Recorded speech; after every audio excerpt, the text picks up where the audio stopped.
I think this question of the history of science Yes. and it being tied up with the Christian worldview is an interesting one because to me it's slightly different to asking whether the findings of science after the scientific method gets off the ground conflict with the sort of tenets The Bible. of religious belief. And so I think what a lot of people will think is, okay, the founders of the scientific method were Christian, but of course they were, because everyone was Christian. And if science does somehow undermine Christianity, then of course they would be Christians because they hadn't invented the scientific method yet to undermine it. And so people will point to the findings of science and say that the explanatory power that these Christian men who wanted to understand the universe found in the scientific method removes the space needed for the explanatory power of God. Now, I know you disagree with that too, of course, but I was hoping you could tell us why.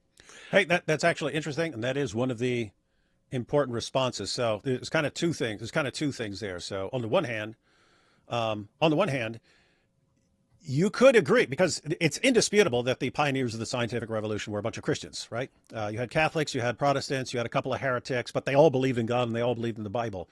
And so, on the one hand, you could say, okay, you had a couple of ideas that were important, like your belief that the universe was created and your belief that you're created in the image of God and your belief that you can go and figure these things out and the belief that by understanding how God runs the universe, you're learning more about God. And so you actually think that this is a kind of worship. You're actually worshiping God by learning about how he's running the universe.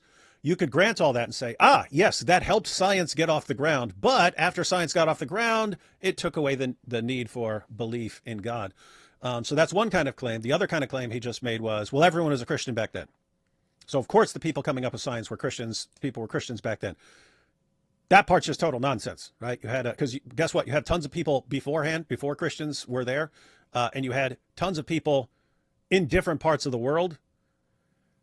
The stuff that's needed to get science off the ground is pretty basic. Like you take those ideas, the sort of measurements you need to get the scientific revolution off the ground that could have been done in a lot of other places. That could have been done in the Middle East. That could have been done in Egypt. That could have been done in China. That could have been done all over the world.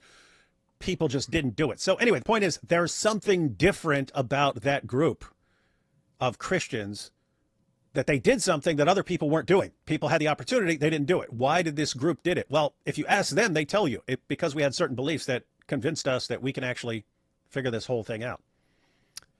And guess what? They're right. So here's what's interesting. You can think of this as one big scientific hypothesis testing some of their core beliefs. If we're right about who created the universe and what we are in relation to that creator, if we're right about these things, then we are going to be able to go out there and figure out all this stuff. We'll be able to figure out cosmology, physics, chemistry, all this stuff. We'll be able to figure it out. Well, guess what? Every scientific discovery that was ever made after that is confirmation of that original hypothesis there. So you could say, in a weird way, that Christian theism has more scientific confirmation than any other hypothesis in history, because everything that science discovers is confirmation of that original hypothesis. I really like Alex O'Connor because I think I would have many months ago, many moons ago, I would have said that very thing in response to this, which would be, but everyone was Christian back then, so doesn't that just refute your point, and so on. I still have the same thing on my mind, but I wouldn't really say it nowadays. I just want to listen to what John Lennox says, but I really find it very good of Alex O'Connor to have these conversations in such a good way and to bring up these questions that some of us might ask arrogantly in the best way possible. So. Yeah, and that's what I'm noticing too. So he jumps right into it, and then he brings up the main responses to what Lennox just said, that lots of atheists would be thinking and that lots of Christians would be wondering, okay, well, what if someone brings this up? And he tosses it right to him and lets him answer. So let's see what Lennox says. Let's see if Lennox is about to be humiliated and go, aha, well, I hadn't quite thought of that when I was eating me Lucky Charms. Well, I think it is an argument that's pretty fair if you apply it to a limited proportion of the earth. Yep. But the interesting thing to me about that, and I've thought about it a fair bit because it's the obvious point to make, and it's a good point to make, is that modern science did not develop among the Chinese. And a lot of study was done on that particular topic by a very famous sinologist who actually, did he found the Academy of Sciences in China? And I'm wrestling for his name. You probably know it. I'm not sure I do. But he did a lot of research, and he was principally a Marxist in his viewpoint. Mhm. And that is what makes his conclusion very interesting. He certainly was the author of a massive dictionary of scientific science and all that. He tried to explain within a Marxist framework why modern science of the type you described Right. didn't arise in China. And the conclusion he came to was it was a difference in a fundamental presupposition of the idea that there was a unification, in the sense that there was one creator who had created the universe and created the human mind to study it. And the Chinese didn't have that. That was his view. So it's, Guys, when he talks about the unification, there's this idea of the uniformity of nature. So keep in mind, if you're what we have, what's called the curse of knowledge. We already know certain things and we take it for granted, and you have to kind of pretend you don't know those things and try to imagine what you would think if you didn't know certain things. So if you were just in China many centuries ago, before the scientific revolution, where would you get this idea that there's like one creator who makes like a set of laws to govern everything?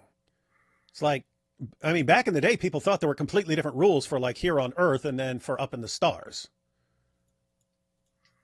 Like, Christians came along, they got this idea, wait, there's one creator of everything, and eventually that starts the scientific revolution. Then you get to Newton, and Newton brings together this grand unification. No, here's a law, and it applies everywhere. It applies over there, it applies at that star, it applies if I drop this cup, it applies everywhere.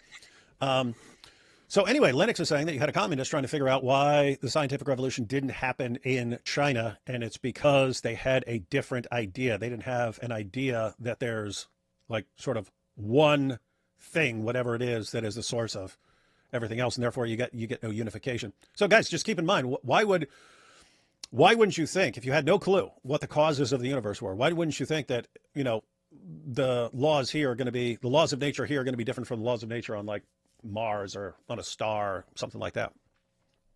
Don't know. You wouldn't. You'd have no reason to think that. seems to me that that is an interesting response to this. If you take the whole world, modern science arose in a particular place at a particular time where, in a sense, the general background was Christian. But on the other hand, it didn't arise where the general background was very different. So I think that's how I would respond to it.